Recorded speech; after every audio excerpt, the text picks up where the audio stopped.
Aspire Communication provides a wide variety of image, publicity and branding services to established industries and emerging talent.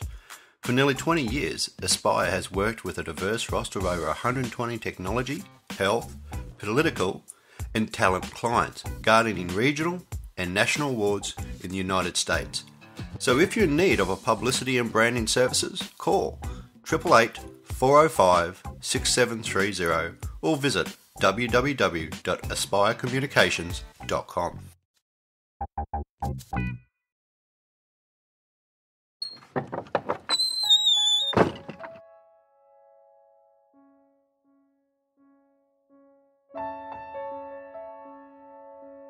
Well, that's enough of that crap.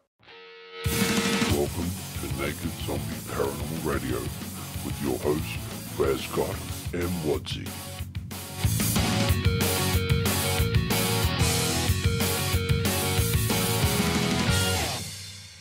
It is the 30th of July 2011 and you are listening to the best in Australian paranormal radio, the Naked Zombie. I'm your host for this evening's little showway. My name is Brad Scott, as you all know, and tonight I am truly honoured to have two gentlemen who have inspired me, myself when I started doing the film work myself, who have produced some of the greatest paranormal documentaries that have ever been produced.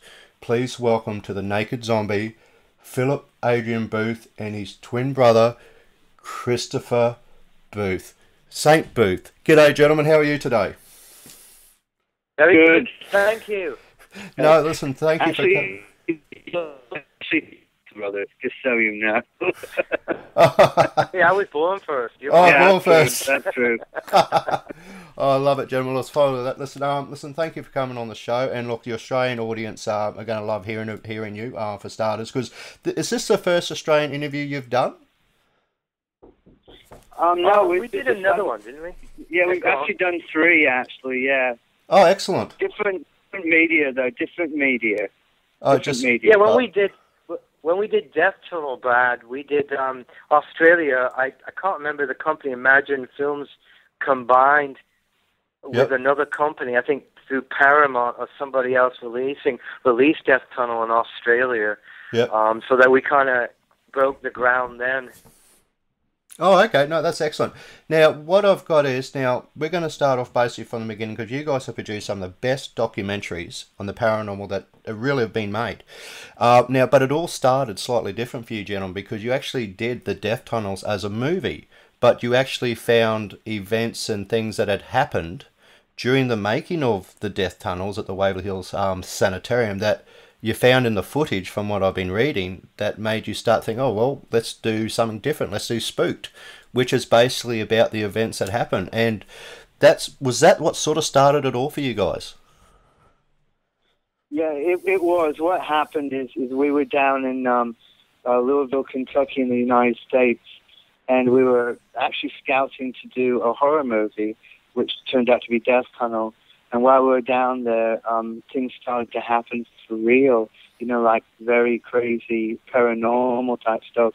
And before we knew it, when we actually started shooting down there, we realized it got way too out of hand. And when we started interviewing the real doctors that were still alive and the real patients, it's a 1910 sanatorium where 63,000 people had died of tuberculosis. And it was in a tunnel, and it was like they were sneaking them all these dead bodies out of the tunnel. So when we were perfect place, obviously, to make a horror movie. But when we were doing the movie, stuff really started to happen. So we said, we better get another film crew to film us, filming this, because it's getting crazy. And that's how it started.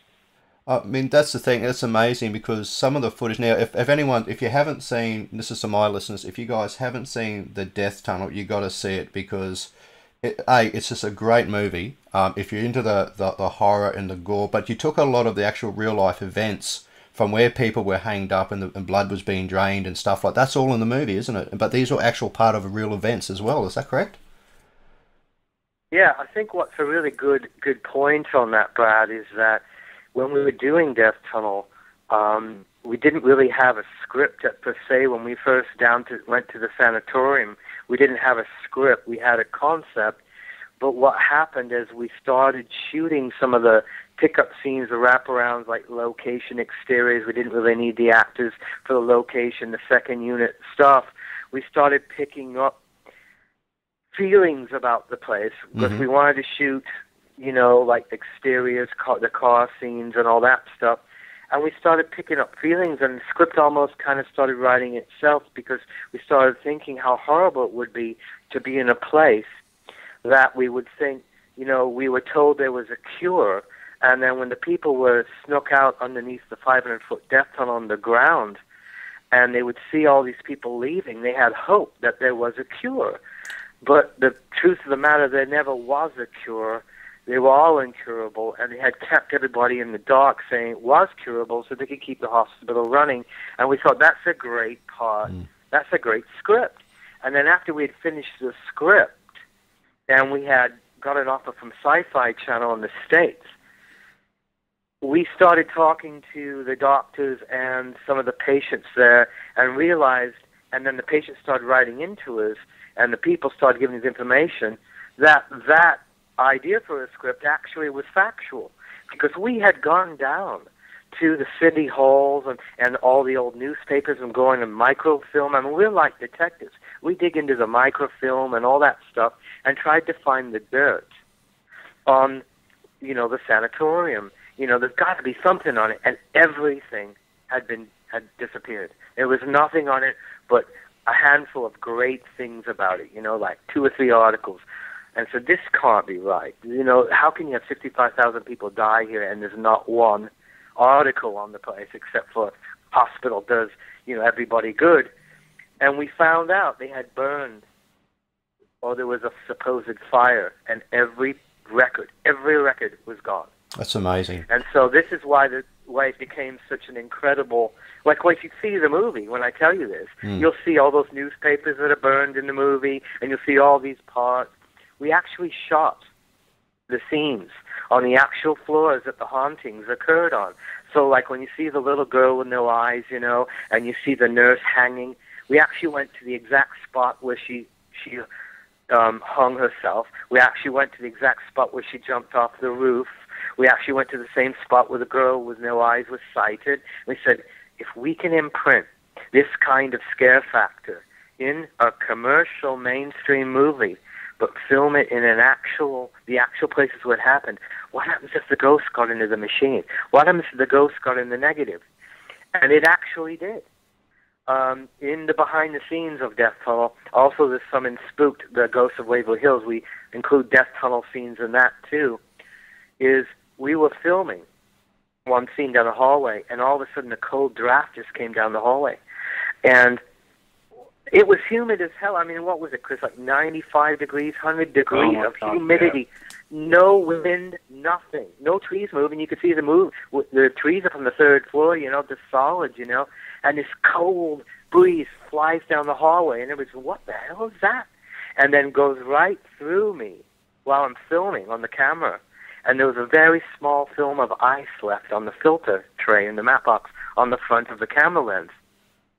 And at that point, I looked at Keith H., who's the resident ghost hunter of the sanatorium, and that, of course, he's been in Spooked in a lot of our shows. Yep. And he said, it's an entity, it's a ghost. You got a cold mass, a cold spot. And we went, oh my God, this stuff is real. Oh, it's quite unbelievable. You think about it. You just go in to produce a good horror movie, and you're left with all this evidence that just leaves you scratching your head. Because, from my understanding, these two gentlemen weren't really into the paranormal to begin with, except when you started doing just a death tunnel, then everything started to snowball from there. And since then, you have produced Children of the Graves, The Haunted Boy, The Possessed. And also your latest work, which has just come out, which is Soul Catcher. Is that correct? It's correct, yeah. I mean, this is amazing. 2 days ago. Yeah, 2 days ago. Well, we were rock and rollers. We were musicians I know. for a very long time, and then we moved to, we're English, so we crossed the sea, the Atlantic there, and we ended up in Los Angeles. And we started, we needed money, at the very beginning, like any musician does, And we started working, as PAs on films, and we started to learn the craft and got very fascinated. And then we felt that music was just not the only thing that we were very, very interested in, even though we still do the soundtrack today that's right. to the movies. So, it works hand in hand. I think our stuff is very, very like Pink Floyd's music video vibes with, just it hits hard, but it also hits emotionally. I mean, that's what I love about it, because you boys put everything into it yourselves, and that's the thing. I mean, with the music scores, and now your father, he was an old rock and roller himself, wasn't he? No, actually, our brother was. Your brother, sorry. Yep. Yeah, our dad was a Rolls Royce mechanic, and then a ship mechanic on the Queen Mary, actually. But rest in peace. But the brother actually was a rock and roller, and we actually learned from him. He was a drummer in a famous band, and then we were actually in a famous band, and when we were 18, and then we eventually moved, obviously got down to the United States, and here we are. Oh, but that's came to LA, and we started doing the circuit, and this is in the 80s, and we were fortunate to be in Hollywood through a very fun time. The Whiskey A Go-Go was big, and they had the Starwood Club where the Babies, if you probably remember that band, was playing, and they had Motley Crue was opening up with us at the Troubadour down on Santa Monica Boulevard, and so it was a real fun time for rock and roll. But at that point in time, music was changing in Hollywood. They were charging bands physically, actually to play at the clubs, which was very strange because you had to pay to play, and that became a common thing for bands that were not signed yet. And the thing about it with rock and rollers is the bar tabs would far outweigh what you would ever make, and you'd end up owing they charge for water. They charge for water, so Well, listen, I must say that was a crooked business. Look, I must say, I personally, I'm really glad you went into the documentary side of things. To be honest, the music is brilliant behind the soundtrack. It just gives it a whole new depth, and a lot of what people see, I guess, in some documentaries that I've seen over the past, they're so you expect what's going to happen. You know what's coming around the corner. But with your guys' documentary work, it's coming from a film background myself, and it's like you don't know what's coming, if you know what I mean. You're basically glued to the TV for the full length of time of the documentary, and that's what I mean. That's what makes you guys unique in that sense. And there's a lot of documentaries on the paranormal. I'm not dishing what anyone else has done at all. I mean, Travis Short did a brilliant one with Mothman Chronicles and stuff like that. But you guys have gone from like doing a horror movie through to like The Possessed, The Haunted Boy. The toll on itself emotionally on you guys would have been huge. I mean, to actually get yourselves involved in this sort of work. Well, we've before we actually did horror movies, we actually worked for Playboy, and we needed a job at the time, and we ended up just being like basically water boys on Playboy. We'd run around. That's a very, very hard job, and I feel sorry for you for doing that. It was a very hard job. Well, you know what? You can own. Well, as we put it, we used to shoot boobs, but now we shoot orbs. And you know what? They're the same thing because none of them are real. Right? But the thing is Playboy really helped us, and I'll tell you why. Because we started just being production assistants, and we're learning the craft. It was a very professional business, of course, especially back then. Not so more so now with, kind of the way everything's turning. But eventually we ended up making movies for them, but they were for Europe, so they were very artsy. They were very Fellini-like, They were very like, people in spider webs and, very, very old bizarre and like almost like operas, It was beautiful and it was very artsy. But what we ended up doing, we did such a good job, we actually made 56 films for them in 2 years. Wow. And that was in our younger days. And what we did is we learned the craft of obviously filming very fast because we had to write, produce, do the music. We had to basically figure that out, 56 films in like, whatever, 2 years or whatever. Yeah, that's nearly, that's 25 or 27 a year. Yeah, it's intense. But the thing was, we couldn't do it anymore because we didn't feel obviously proud of what we really wanted our craft to be. Mm-hmm. And but what it did do is it really taught us how to shoot stuff on a really tight budget and really do it, very. I mean, we were doing the wardrobe, we were doing the art direction, we were doing the cameras, we were doing the music. So when we said we couldn't do it anymore, we saved all the money up and financed our first horror movie. And we released it, which was Dark Place.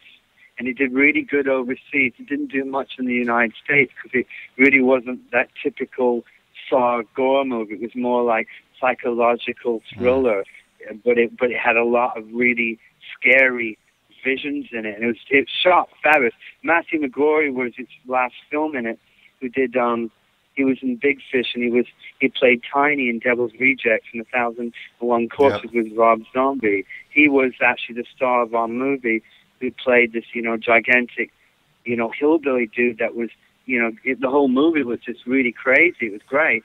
But that led to getting funded for Sony.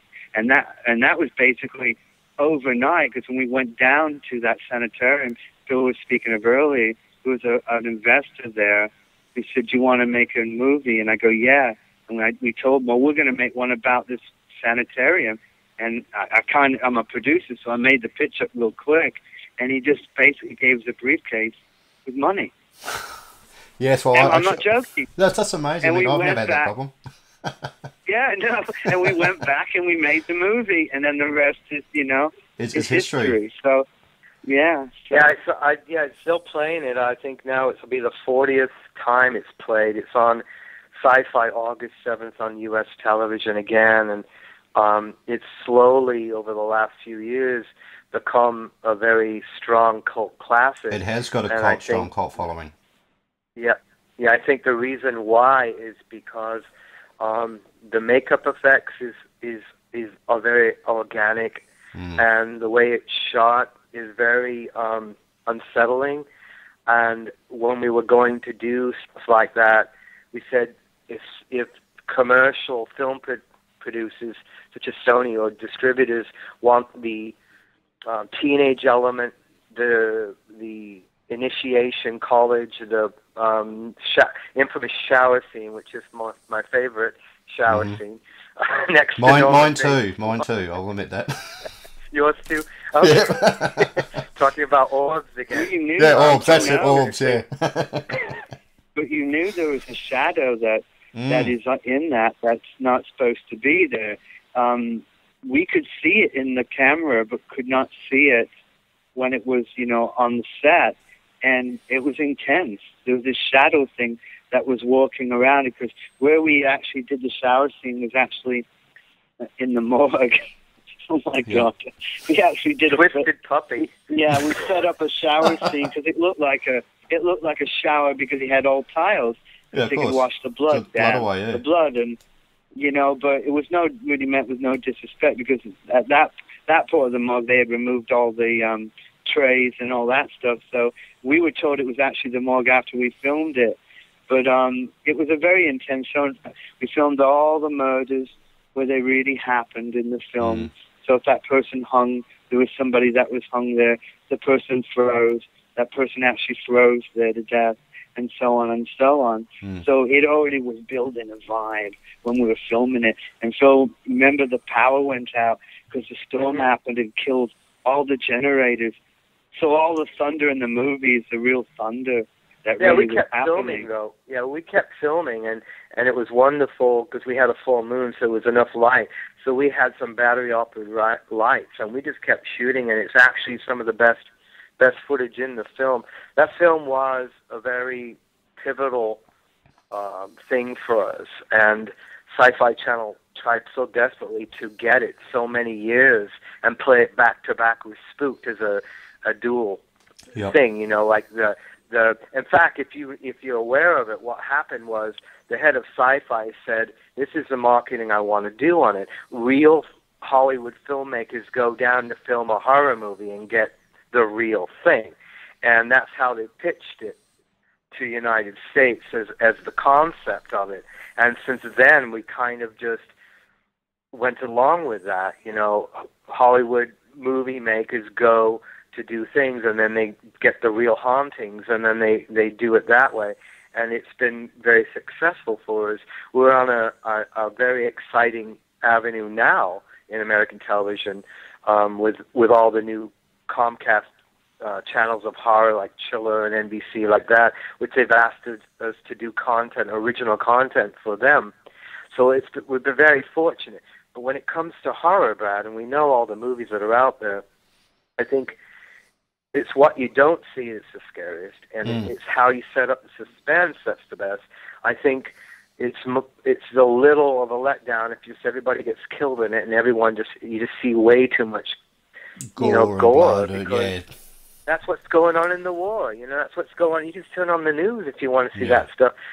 Let's not forget about imagination is the scariest thing in the world. What you don't see, but what you think you do. Like, I don't know if you've seen Dark Place, but you make sure you email me your address so I can send you some of these films, and you can talk about them.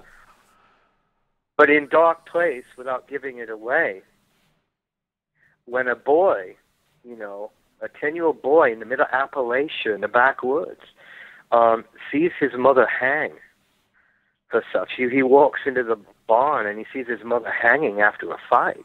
And then his father's so upset by seeing his wife hung, he feels that it's an argument because she was defending the boy, locks him in what's called a shadow box, which is a dark place.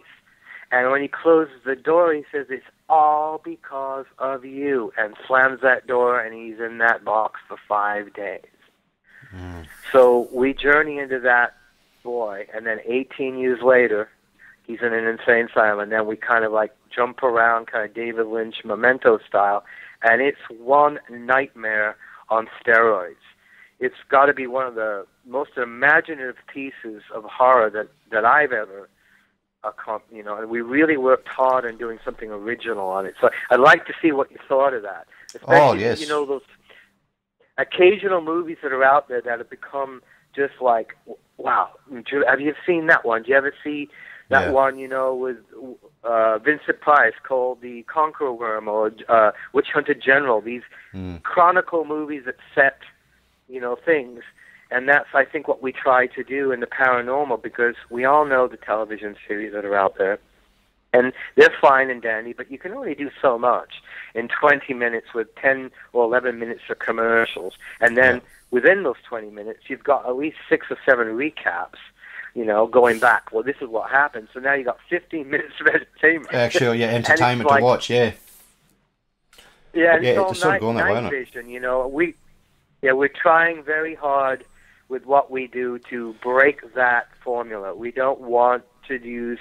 Night vision has its purpose, but we're trying to break away from just green vision to, you know, the entire show, and the most evidence you catch is it cold in here, or is it just me? Walking around with your hands out going, ooh, I felt something. Yeah, look, I agree with you 110%, and that's the trouble with a lot of films, I guess, nowadays, that they sort of get into the whole blood and gore and guts thing, and there's no imagination behind it, like you said. I mean, I get a good scare. Look, I can sit down and watch a gore fest movie and it doesn't affect me, but if I watch a movie that makes you think and makes you sit back and go, wow, you know, that's disturbing. You know what I mean? That the stuff that you don't see, that your own mind makes up, is what makes fantastic television. I'm a big believer in that. Yeah. Now, but this is going on to the same thing with The Haunted Boy and The Possessed. I mean, but this is true stuff. This is the difference. This has actually happened. How do you sleep at night after you've gone and filmed like the recreation, or actually spoke to the people that's been affected by these events, and how do you lay there at night going, wow, you know, how do we put this into a story, or how do we formulate this together without actually, if you know what I mean, without thinking too much about it, because you're going to have to switch off at some time, don't you? I mean, you have to just distance yourself.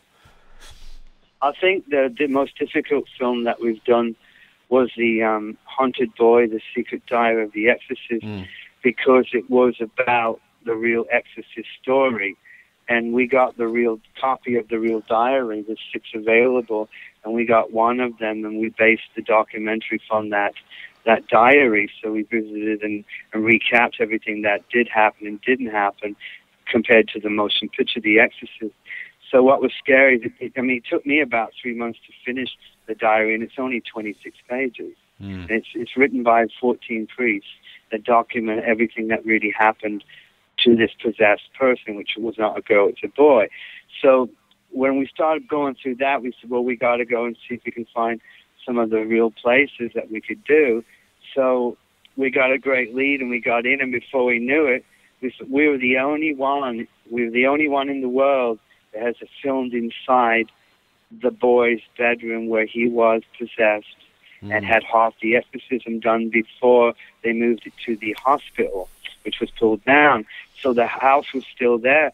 So we brought all our paranormal gear and all the cameras and went in there, interviewed the owner, and set up and filmed the inside of the house and that bedroom where the bed was scratched across the floor and everything that happened. And that was very twisted and then not to mention interviewing the real boy's family, which is actually kept in, mosaic because we hide their identities, and then talk to the real families, the priest, the families, the real exorcist family, and he tells them what it's like to really see what it was like to live with a real exorcist.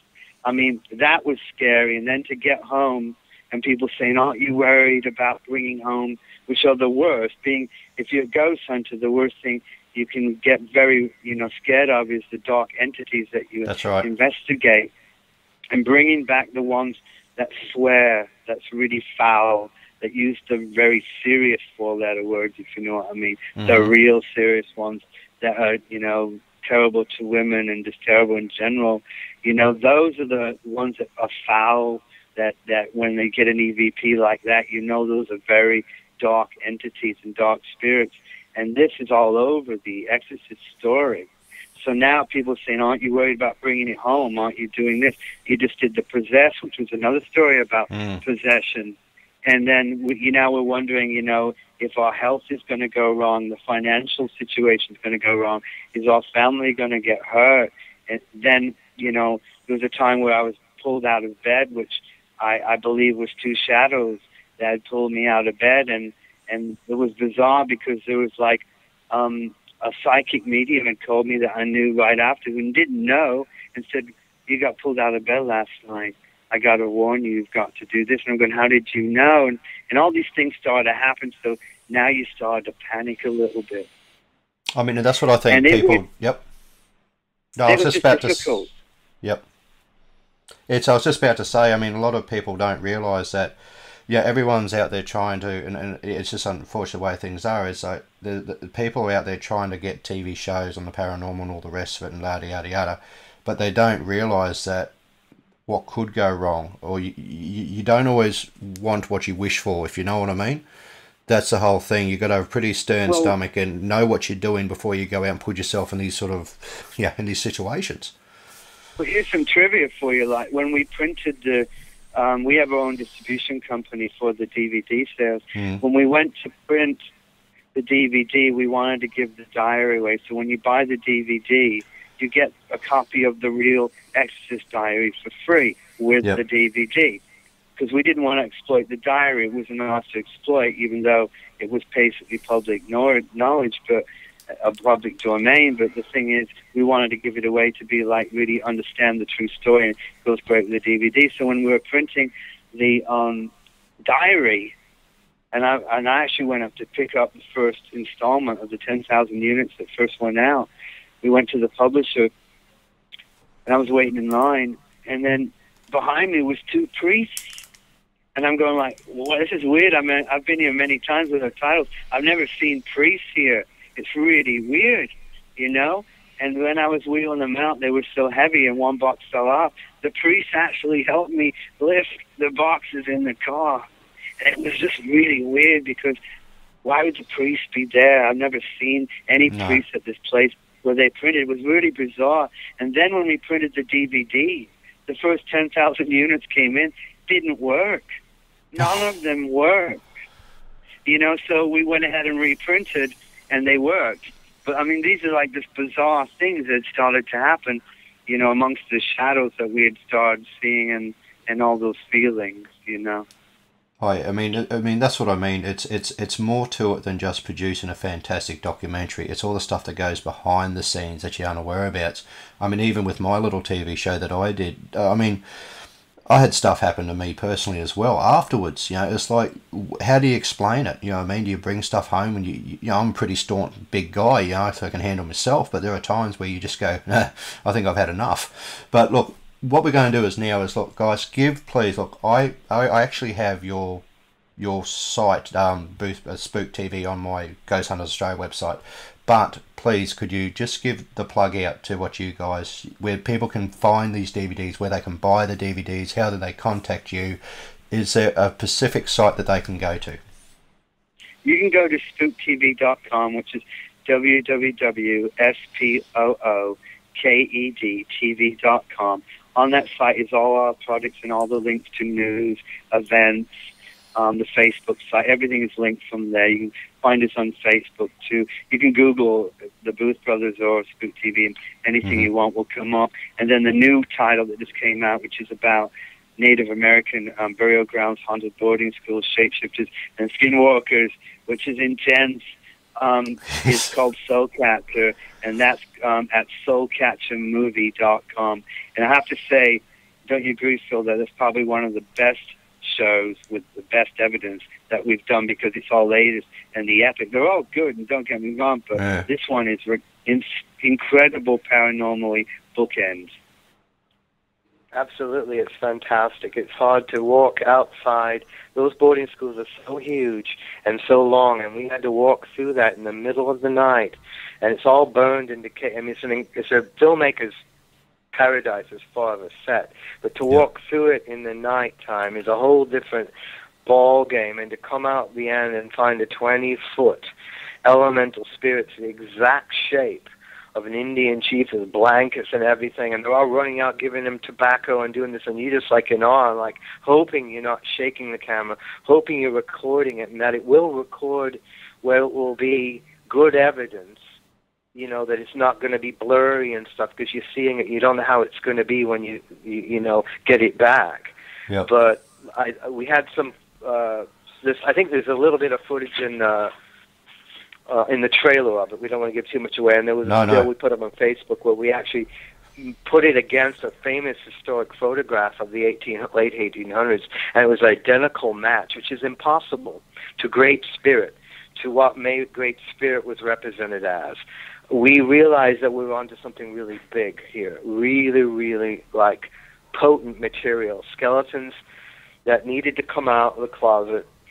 And this show has been very, very well. I mean, I want to thank all our fans. And yes, we've had quite a few Australia sales, and I want to say hello to our friends in Australia, because they are very wonderful. They have been through Death Tunnel, they have through Spooked and all other shows. But the letters we're getting in, the hundreds of letters, are just, we really love to hear from everybody. And, you know, you can find us on Facebook, and you can find us on spooktv.com and all that. But, yeah, keep the letters coming, and thank you for you know, saying thank you, that, and you notice what we do, and it matters to you, because that matters a lot to us. Oh, look, and I appreciate that, guys, because, look, one thing that you've always done, you've always taken the time to contact your fans. I mean, that's the thing. You've always taken the time to respond in some way, and that's pretty much a rarity. So, well done to you both on that. Now, what we're going to do is... Thank you. No, look, serious, guys. I mean, you know, you do a fantastic job, and everyone who's seen your programs can appreciate the amount of work that goes in. Now, I just want to bring up one thing. Now, Children of the Grave, that photo that's on the cover, and that photo that they show of those children standing in between the trees at that road, how did, unless you've seen it, how did that come about, and did you actually physically see them with your eyes? I know you saw them on the thermal, but having these children, these long lost children who obviously passed away, just standing there across from you in amongst these trees, it would have been mind-blowing, if you know what I mean. Well, How did that affect? The river that it's called Zombie Road, and the river is called Merrimack River that everybody dies in. I mean, they were dying from smallpox, diphtheria, and there was a lot of satanic worships, drug dealings, all kinds of stuff, where a bunch of people have been murdered from actually the beginning of the 18th century all the way up to 2000 here. So there's been bodies adding up in this park, which the locals have nicknamed Zombie Road. But basically, the Merrimack River has taken most of the lives because it's one of the rivers that once you go in swimming, you can't get out because these, the current just takes you over. Now, Merrimack means in Indian river of death, which is fascinating. Okay? But basically, someone had taken a photograph of the trees, and while they were taking pictures of the location, they came back and they had noticed there was these little shadow-type 3-foot, 4-foot figures. They were kind of like, they look like children, but at the same time they look a little bit odd. They all have a little bit bigger heads, maybe a little bit bigger bodies. I mean, kind of like, just odd. But the children's size. And me and Phil says, you gotta be joking. This is probably one of the fakest photos that we've ever seen in our life. And if you notice, there's a river, or a rain river, from the rain that had just appeared from the wetness. But the reflection of the shadows is not in the river. So then, was it a Photoshop? No, we went through all that. There's no sign of Photoshop evidence, no sign of any alter in this photo. So I said, well, let's go down to the people that sent it. It was Tom Halstead had sent us the photo. And then Paranormal Task Force joined us, who was out of Missouri. And we went down there to the place. And they said, well, it's called Zombie Road. I'm going, oh, my God, we got to film that. It's called Zombie Road. Everybody loves zombies. Of course, I know that. I love Naked zombie. Naked zombies, mate, the two best words in the English language. Yeah, and rock zombie, all those zombies. And, so here we go, and we're walking 6 miles down Broken Road in the middle of the night. Not even the police would come with us because they said it's too dangerous. They said, we're on our own. You got to go down there. So we went down there, and we walked through there. We caught a lot of different single shadows, EVPs, all kinds of stuff, black masses, but we didn't find the children yet that we were looking for, the shadow children, till the very end. And we got to the very end, and Keith Age, who was our main ghost dude, he had the latest thermal equipment, just panning around. We'll catch some pretty good singles shadow people all day, but not what we wanted, the nest. We wanted the nest of shadow people. Yeah. And then before we know it, he says, oh my God, get over here. And we went over there, locked in the video machines to the thermal imagers, and there they were, almost identical to the picture. They were in a different location, but the same concept of little shadow children in between all the trees, and you could not see them with your eye. You could not see them with a flashlight. You could not see them in the pitch dark. You couldn't see them, but only through a thermal imager. That's amazing. And that's what happened. I believe some of the best evidence ever caught, personally, on that one. Yeah, and I think, Brad, what's really important, what's really important for people in the paranormal industry might know this, and people that are not, or just getting into it, should know this. But the point is, thermal images do not catch shadows. They do not catch shadows. So even if you call it a shadow person or shadow children or shadow people, that's one thing. A thermal imager is for the fire department to uncover bodies or find bodies trapped underground, to find heat or cold. They're there to sense great heat, fire behind walls. That's what they're primarily used for, searching for bodies, earthquakes, etc. So if you've got bodies, perfectly shaped bodies that are black, well, that's extreme cold. So we're talking about body-shaped masses that are really cold. So that is what's really interesting if you want to dissect it, that it isn't a bunch of shadows sitting there, because shadows are caused from what? It's actually masses of coldness. that are shaped exactly like heads and shoulders and legs. And when you look at it that way, you really do realize that you are crossing that other side. It's almost like a different plane at the same time, parallel at the same time, that they're standing there and you're able to see them. And that's what really gives you the chills. That's when you really know you're ghost hunting.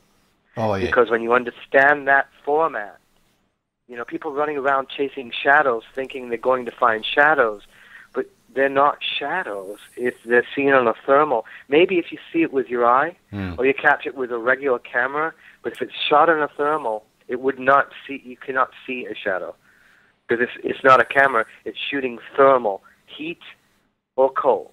Mm-hmm. Oh, no, that's right. I mean, this is part of the look. A lot of the equipment we use as paranormal investigators nowadays were meant for other things. Like even the K2 was meant to find electrical currents and leaks and stuff like that. EMF detectors are designed for something else. It's what our perception is of what else we can use the equipment for. But I still reckon your best form of equipment is your own brain. Is what you determine. Yeah, Brad, you know what it is? It's compassion and your heart. Yep. Truly, if you want to see a ghost, go into a building, sit down, shed a tear with them, and tell them that you're here to tell their story. And, you know, you've got a whole Spielberg production behind you, and so here's the time to do it. Yep. I love that. Yeah, that's great. Look, guys, listen, this is absolutely brilliant. Now, so I just want to, this new documentary you brought out with the American Indians, Soul Catcher. Now, this is actually getting released in 2 days' time. Is there any particular places that you can tell the listeners who do listen in the States and that where it will be shown first that you'd like to get them along to? Well, Soul Catcher, you can get Soul Catcher the DVD at soulcatchermovie.com and or at spooktv.com. And also Amazon. And Amazon. Yep. And also all the soundtracks are available too on iTunes. The soundtrack, especially for Soul Catcher, is brilliant because it's a lot of Native American flute, drums, and it's remixed to kind of like a Crystal Method feel with a 9 Inch Nails groove to that stuff. So it's kind of got it's got the Indian chants in there too. So it's a little funky, but it's really beautiful. It's very spiritual. The movie's very spiritual and very supernatural. Yeah, we've been asked to ship it. Yeah, we've been asked to ship it with a box of Kleenex with every DVD because you're either going to pee your pants or cry your eyes out. So you can use the tissue for both of those. Oh, if you want. Now we're getting a totally different subject. You know, Brad, you've seen our shows. All our shows have tenderness, and it's not just about the afterlife spirit, it's about the human spirit and what they go through. And it's not enough that they haunt the place, it's why do they haunt the place. And if like any good movie, character development is number one. And if you put a face to the ghost, if you know the story they've been through and you know the pain, you're on a better communication level with them than any electronic device in the world. Now, whether, psychics can be a little over the top and sensitives, you're never quite really sure. But the truth of the matter, if you go in there and you go in ready to feel some pain with them, and you're ready to share their tragedy, and if you're fortunate enough to capture it on film or EVP or any kind of evidence or data at all, you really do stand the best chance going in that way. But the people that go in and start yelling at the ghosts and trying to call them out, they had enough abuse in life. They're not likely to show themselves that way. Believe me, they've already had enough abuse in their living. They don't need any more. It's funny because I was watching TV last night. I give you no comment on American television. I'll tell you that right now. But I was watching a ghost hunting show last night quickly on American TV, and the guy goes into Phil Ashmore Estates. Actually, I've seen it. I just watched it today. And the guy lays in the stairs. Are you ready for this, Brad? Yelling. When he goes to talk to the ghost, he yells to the ghost, "Here I am, another piece of meat for you. Come get me." And I'm going, well, that was disrespectful, wasn't it? This is what we're teaching our future paranormal investigators, like the younger ones who watch this show. Are they going to take that? And this is where we get on slightly off subject, but a very important subject is this the way we're going? as far as in entertainment-wise, where we're not showing the respect. And so imagine a younger person, say 15, 16, watching this and thinking, oh, that's the way we must do it. And they go into these locations and do the same thing. It is very disrespectful. I mean, I learned from a very early age. Yeah, they're doing this in hospitals and in graveyards and in asylums where we're not just, I mean, I'm not saying this, there were insane and possibly violent people, but there were people there that were sick, that were tender, that didn't know, old people, as well as in poorhouses, you know, where they had a 1-year-old baby staying in the same place as an 86-year-old man because people were poor or thrown away, had nowhere to go. They went into poorhouses and all this stuff. And then all these people coming in challenged them. And what I think bothers me more than anything is I really think the viewer needs to stand up and turn it off. And because it's very disrespectful to the situation. When did ghost hunters become bullies? I mean, you know, what the hell's all that about? And I know it's probably because of the reality television, you know, Bad Girls Club, and everybody's, you know, what's that Keisha song we were laughing about, you know, rinsing the teeth out with Jack Daniels. You know, I'm just thinking some little 11-year-old watches that, now she's her new idol, now she's going to sneak some Jack Daniels and start having whiskey in her breath. I mean, not that we're not, oh God, you're talking two of the rock and rollers, you know, wildest rock and rollers there have been. You know, no, I don't believe that for a minute. I thought you're good Catholic boys. Come on. Yeah, you are. I still brush my teeth with Jack Daniels. So there you go. The thing about it is, it's social consciousness when you're doing something about the afterlife, and you really, really want to do that. I think that it's really important to give them the respect in death that they didn't have in life. And you always have to remember that, because if they're haunting a place, or they're stuck in a world, a place in between, it's because they have still something unfinished, that they have something to say. And they were tragically, like in the Soul Catcher story, you are in for a hell of a wake-up call.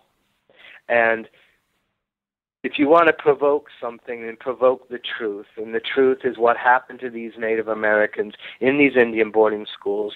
If you think Auschwitz was bad, then you know what I'm getting at. And the thing is that when you rob the spirit of a human being, you can bet if they're going to haunt afterwards, they're going to be pretty dormant, and they're going to be pretty confused. And it's really important as paranormal investigators to have the respect, to give them, you know, some kind of voice that they didn't have in life. Well, and so those shows bother me, Brad. I know, you know, I know they're all over television, and the networks don't seem to care about what they're saying, but we as people have the choice to go, that is, you know, that's bollocks, that's bogus, that's crap. You know, I want to watch something, you know, like, you know, an epic. I want to watch something that has meaning, something that makes me inspired, something that makes me excited about being alive, you know. Not just I forget it within 5 minutes after I turn it off, you know. Well, and that's what disappoints me. Yeah, look, I totally agree with you, mate. But yeah, the thing is, every time I've watched one of your programs, and I've seen Keith Age in action, and, you know, over the years, and I've never seen once any sign of disrespect. If you know what I mean, it's always been with the utmost courtesy and kindness. Yeah, look, people believe there's demons in every cup of coffee nowadays and all this other stuff because they watch too much TV on that side of things. There is some nasty stuff out there, and we've got to learn to deal with it accordingly, but showing that respect, because basically I wouldn't want someone yelling at my deceased grandmother. You know, I'd love her dearly. You know what I mean? That's the last thing I would want someone to do, or yell at a child for them to make her come out. I mean, I learnt that. I mean, I might admit, I was a bit of a rough nut in my younger days, you know, when I was investigating, because I didn't have TV shows teaching me, so it was trial and error and reading a lot of books. But it didn't take me long to work out that is the wrong way to do it. You know what I mean? And I agree with you 110%. I think that, unfortunately, because of the rating system they have nowadays, and they try to make something that's not there visible for an audience, it's a crying shame that people would go to those sort of lengths to entice some paranormal activity or something like that. But my hat's off to you guys, because like I said, I've never seen you guys yet abuse anything of the afterlife, or you've always been done with respect, and you're always telling the story. That's the thing. There's always a story. That's what they're so fascinating about it. Well, just to give you an idea, thank you. But to give you an idea, just to show you, that TV show is coming. They investigated a place that we did, and I saw the trailer, and they were shouting out, "Come get me, ghost! I'm just another piece of meat. Come do it." And the thing is, the reason I'm saying that again is that we investigated that same place, and what is in that they're doing that to is a little girl that was burned to death and a woman that was raped and killed. And they're going in, not mentioning the history or even what kind of ghosts they're getting. We actually have the real evidence that the people were burned there and raped, and the death certificates, the newspaper articles, and what had happened. And when on our evidence, we picked up all these concepts of that they were there. And then these guys are going in there saying such disrespectful stuff, not even knowing who they're even talking to or not even caring. I don't think they actually know who they're talking to. That's the problem. I think they're so tied up with, with large, they've got producers, a production crew, and directors, and they redo stuff over and over again. And, I don't think they know the full story. All they know is, there's meant to be a haunting here, or there's meant to be something happening here. But you're right. I don't think they go and actually do the research first and go, wow, this has actually happened. Maybe I should tone this down or take it in a different aspect. But does it make good primetime TV? That's the problem. What do we do? I like your idea of switch it off, if you know what I mean. And there's a lot of shows now that I probably won't watch, because they just don't do anything for me, as far as in, because I'm an investigator myself and I'm a lover of the paranormal, have been for many years. I've done my own stuff in the past, but some of it I just cringe, and I won't even let my kids watch it, because they love it as well. Some of it's like the Spice Girls, and some of it's like Nine Inch Nails. And we're on the Nine Inch Nails side, okay? I agree with you. Hey, I like the Spice Girls. I'm sure you do. Tell me what Not in the way that we do. Really want, what you really, really want. What? I like the Spice Girls. I like Ginger Spice. How's it go? I like Posh. There's Victoria. No, Posh has got Beckham. Posh has got David. So that's what I'm talking about. You boys are rock stars. You really are. I love you both. Guys, this is fantastic. Look, we've got about another 10 minutes to go, and I'm sorry we've only got 10 minutes to go, because I could literally talk to you guys all night, but I know you have other things you need to go to. And thank you again from the Naked Zombie listeners for taking the time to speak to us tonight, because they're just going to love this. They really are. Now, just quickly, last 10 minutes ago, I know you got to shoot off. Is there anything else that you'd like to tell? Now, next question. Sorry, I have a question. Are you coming to Australia anytime soon? We'd love to. We would love to. Well, I've got a spare bedroom here, mate. Expertise to point us in the right direction. Oh, I can do that, mate. That's not a problem. But like I said, I do have a spare bedroom. If not, you can sleep on the trampoline outside. So depends how much you had to drink the night before. Because I'll be joining you. We'll probably film that. We'll film that when we do that. Okay. Go on, bloody YouTube. That would be very. That would be great. We've been invited to go a lot of. To go overseas to a lot of different places, and I think that it's definitely in our future. But there's still a few more projects that are underway here. Death Tunnel 2 is heavily in the works right now. Wonderful. And we're also doing a TV series called Corner of the Eye. And then there's also a whole new Spooked Television download online channel, plus work with NBC Chiller. So I think it'll be a while before we're able to be free from those contractual obligations.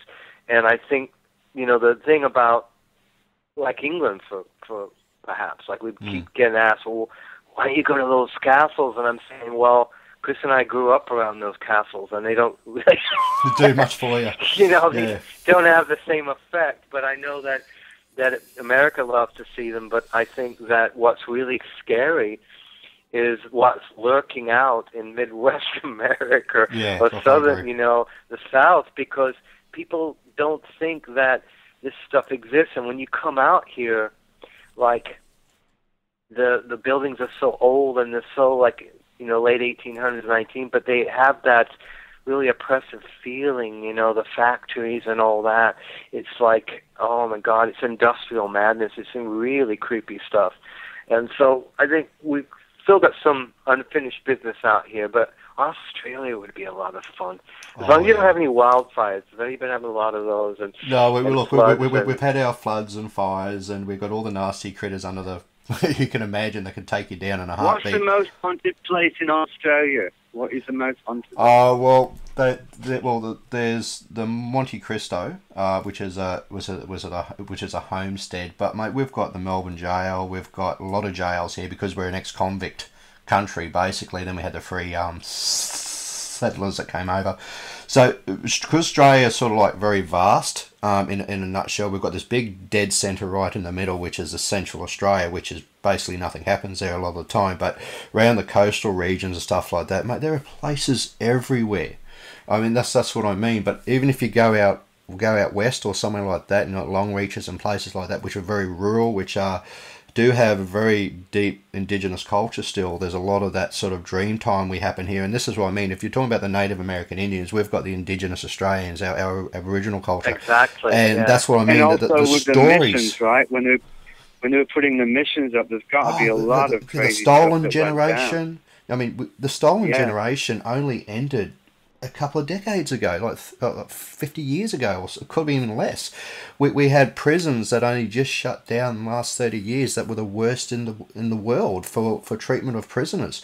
I mean, because we are a very multicultural country. I mean, this is what I love about Australia. I mean, I lived in New Zealand for 3 years when I was doing radio over there, and I loved it because it's such a beautiful country. It's a young country. The Maori population is just incredible. You know, it's just a fantastic. But coming back home again, you sort of go, wow, there is so much here as well. You know what I mean? To do this type of work in.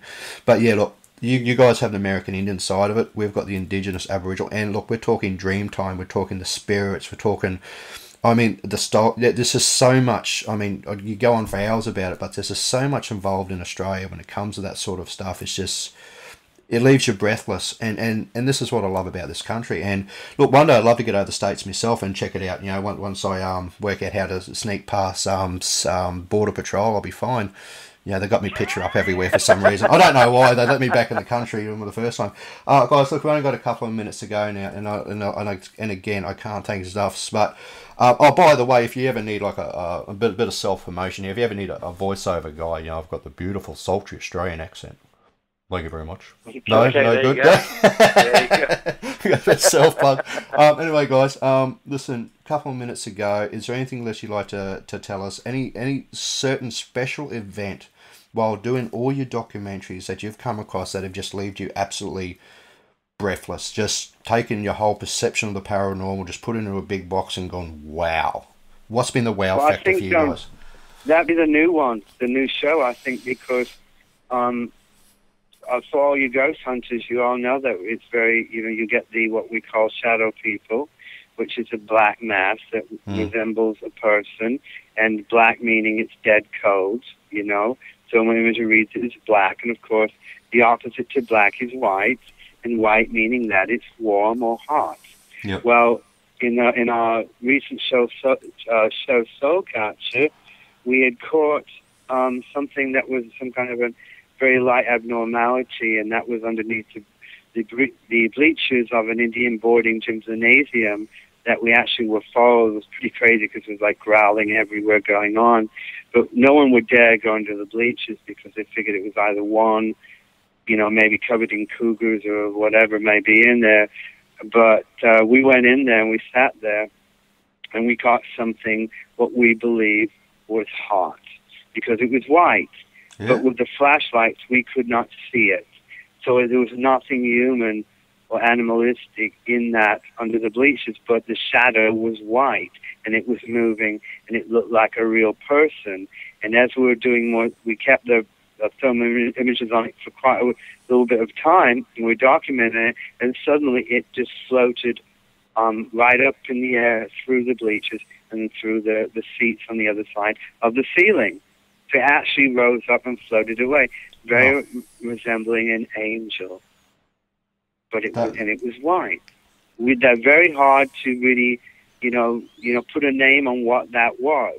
But that's in our new show, and there's just no way it can be something human or some analytic being that it was hot because there was nothing there. Oh, But that's it's just the ending amazing. there. Yeah, the ending of the show of Soul Catcher is yet to leave anybody with dry eyes in the house. And I think the two hardest things as filmmakers to do, and I'm sure you understand this, Pat, is to make somebody scared. When there's so much movies out there, it's so hard, and to make somebody cry. And we have a tendency to be able to do both, and I think we're very fortunate to be able to capture the right elements. And the music is a great, structure. The characters, the interviews, the people that have enlightened people. Look at a Native American in the eyes, and you see fire in his soul. Just like the indigenous people, the Aborigines, and all that same thing. And we've been very wonderful to have that. And one of the most wonderful experiences was being allowed on the reservations, was to meet the elders, to sit and hear their stories, to sit down with them in a powwow, to trade tobacco, to have a sage, for them to do the sage a ritual around us where they put it around the aura of our body, similar to how a Catholic priest would do holy water around you. And, and all that stuff. It's been an amazing experience. And I think the hardest one is, what do we do next? How do we top what we just did? We're about ready to do another show for Halloween and another theatrical premiere, which we did last year on the Exorcist story in the city that it all happened, St. Louis. So that's the challenge for us, is how do we top what we just did? How do we do it? And that will be our future now. Like, okay, we're going to have to come up with something new and exciting, and that's what everybody can look out for. Oh, look, I must admit, guys, look, we're sorry to say, look, we're coming up to the hour, and my audience is going to be mad as hell with me, but I know you boys do have to go and do some other things as well. Personally, my turn to give you guys a plug now. Look, listen, folks, of course, all the listeners of the Naked Zombie listening, please go and check out Spooked.tv. Look for the DVDs, get them because they're just amazing. If you haven't seen them, also check out the music, download them from iTunes. The music is just fantastic. I have quite a collection I bought myself off iTunes, and they're just the type of music you just want to listen to. It's just good stuff. So on behalf of Naked Zombie, myself and my listeners, thank you so much, Chris and Philip Booth, for coming on and spending time with us tonight. Thank you very much. Love to Australia. Bless you. Hey, Brad, send me an email with your address so I can send you some movies, okay? Oh, that would be wonderful. I love getting freebies. I won't lie. All right, guys, listen. As I say each week, have a good night. Have a safe night. If you're out investigating, please take care of each other. I'm Brad Scott, and you've been listening to The Naked Zombie.